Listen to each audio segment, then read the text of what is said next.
পড়ুয়া ছাত্র এবং শিক্ষক এবং মাদ্রাসা মহিলা মাদ্রাসা পড়ুয়া ছাত্রী এবং শিক্ষিকা তাদের ইদানিং তাদের মধ্যে কিছু সংখ্যক, বেশি না, কিছু সংখ্যক কিছু মানুষ পর্দার বিধানগুলা পূর্ণাঙ্গ মানতে চায় না।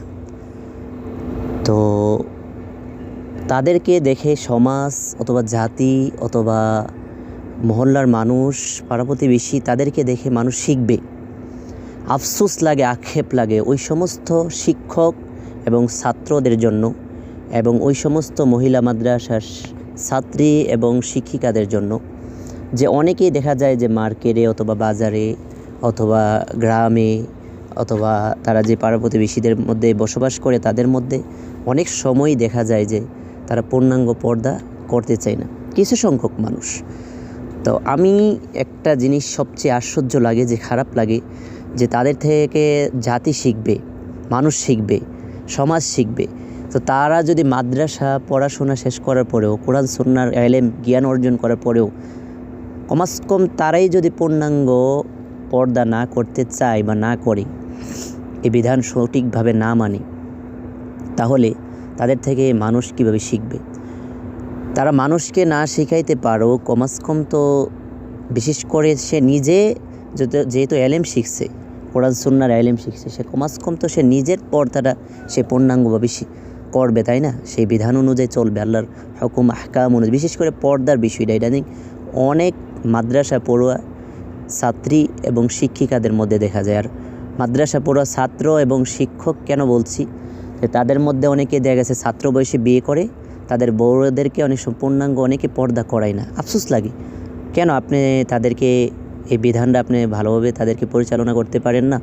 শিক্ষক হইয়া অথবা ছাত্রী আপনার ওয়াইফকে, আপনি একজন শিক্ষক, মাদ্রাসার ধার্মিক শিক্ষক, আপনার মধ্যে সেই ইলম আছে, তা আপনি আপনার স্ত্রীকে সেই বিধানটা পূর্ণাঙ্গভাবে পালন করার জন্য আদেশ কেন করেন না? অনেক সময় এরকম দেখা যায়, বড় বড় আলেম, বড় বড় মাদ্রাসা শাইখুল হাদিসও দেখা যায়। লা হাওলা ওয়ালা কুওয়াতা ইল্লা বিল্লাহ। আমি যে বিষয়টা বলতেছি এটা কোনো হিংসা নিয়ে বা এটা কোনো দ্বন্দ্ব নিয়ে বলতেছি না, অনেক আফসোস, আক্ষেপ, কষ্ট নিয়ে বলতেছি। যে অনেকের মধ্যে মন্তব্যটাও দেখা যায়, যে অনেকে আমাদের কাছে বলে, বা অনেক সময় আমাদের বন্ধুবান্ধব বা আমরা অনেক সময় পেটি খেলে দেখি, যে বড় বড় মাদ্রাসা, বড় বড় শিক্ষক অথবা অনেক উপর লেভেলের ভালো ভালো ছাত্র বয়সে হয়তো বা সে বিয়ে করে ফেলছে ছাত্র, ওমা তার ওয়াইফদেরকে নিয়ে, চোখে কোনো পর্দা নাই, চোখ খোলা, অনেক সময় হাত খোলা, হাত মোজা নাই, এই ধরনের চলাফেরা করতেছে। তো আমার কাছে একটা বিষয় হচ্ছে যে আপনারা এলেম শিখছেন, আপনারা কমাস কম যদি জাতিকে, সমাজকে, মানুষকে শিক্ষা না দিতে পারেন, কমাস কম নিজেরা এতটুকু পূর্ণাঙ্গভাবে চলেন, যেহেতু এলেম শিখছেন। কারণ শেষ জামানা, ফেতনার জামানা, আখেরি জামানা তো সবচেয়ে বেশি পরকিয়া বা সবচেয়ে বেশি কবিরা গুনাহ বা সবচেয়ে বেশি নারীদের ফেতনা সবচেয়ে বেশি শুরু হয় কিন্তু ওই পর্দা নিয়ে। নারীদেরকে আল্লাহ তাআলা আকর্ষণ করে বানিয়েছে, খুব সুন্দর করে বানিয়েছে, খুব অনেক অন্যরকমভাবে বানাইছে, যার জন্য নারীদেরকে এটা একটা সম্মান।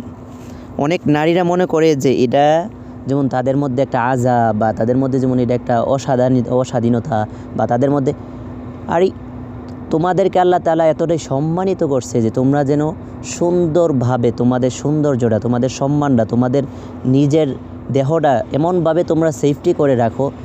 দেখো যে কিছু কিছু পণ্যগুলা যেগুলা সস্তা পাওয়া যায়, এগুলা মানুষ স্বাভাবিকভাবেই সচরাচর সব জায়গায় পাওয়া যায়, বা সচরাচর সবখানি খোলামেলা পাওয়া যায়। যেগুলো অনেক অনেক দামি, বিশেষ করে স্বর্ণ, টাকা পয়সা, এগুলোকে মানুষ খোলা ময়দানে রাখেন। তো টাকা পয়সা, পণ্য, স্বর্ণ, এগুলোর থেকে কি আপনারা দামি না?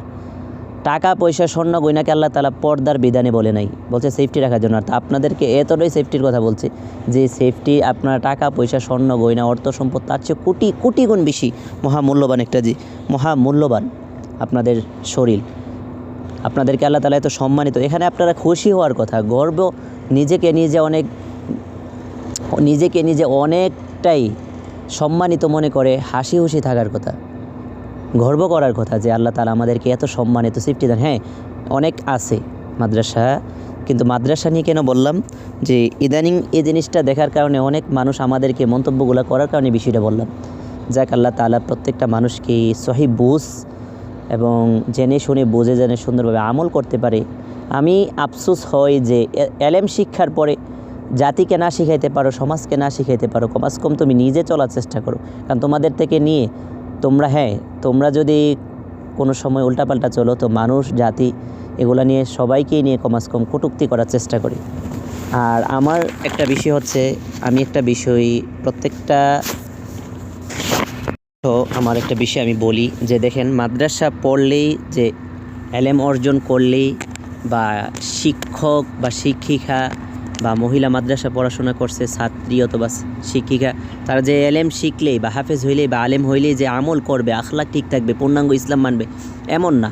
কারণ এলেম এমন একটা জিনিস যে সহজেই জান্নাত এবং জাহান্নাম, আল্লাহর বিধান কোনটা সঠিক কোনটা বেঠিক এগুলার জ্ঞান সে অর্জন করছে। এখন সে যদি আমল করতে পারে, সে যদি পূর্ণাঙ্গভাবে আল্লাহর বিধানগুলো মানে, তার জন্য হচ্ছে জান্নাত, তার জন্য হচ্ছে নিয়ামত, তার জন্য আল্লাহ তাআলার বড় বড় নিয়ামত আল্লাহ তাআলা আখেরাতের জন্য এবং দুনিয়াতেও সেই কল্যাণকর নিয়ামতগুলো তাদেরকে সম্মানিত হিসেবে ঘোষণা করছে। হ্যাঁ, এলেম শিখার কারণে তারা অন্যান্য মানুষদের থেকে বা অজানা বা মূর্খ বা অন্যান্য ডিগ্রিওয়ালাদের থেকে তারা সম্মানিত সার্টিফিকেট অর্জন করছে। কিন্তু তার মানে যে তারা এলেম শিখছে বিদে জান্নাত ঘোষণা হয়ে গেছে, আমল না করলে জান্নাতে যাবে, এরকম না। তো অনেকে এরকম তাদেরকে দেখা, অনেক শিক্ষিকাদেরকে দেখা বা অনেক ছাত্রীদেরকে দেখা বা অনেক শিক্ষক বড় বড় আলেমদের বউদেরকে দেখা বা মেয়েদেরকে দেখা যখন পর্দা না করে, তাদেরকে নিয়ে অনেক সময় সমস্ত আলেমুল আমাদেরকে নিয়ে মন্তব্য করার চেষ্টা করে।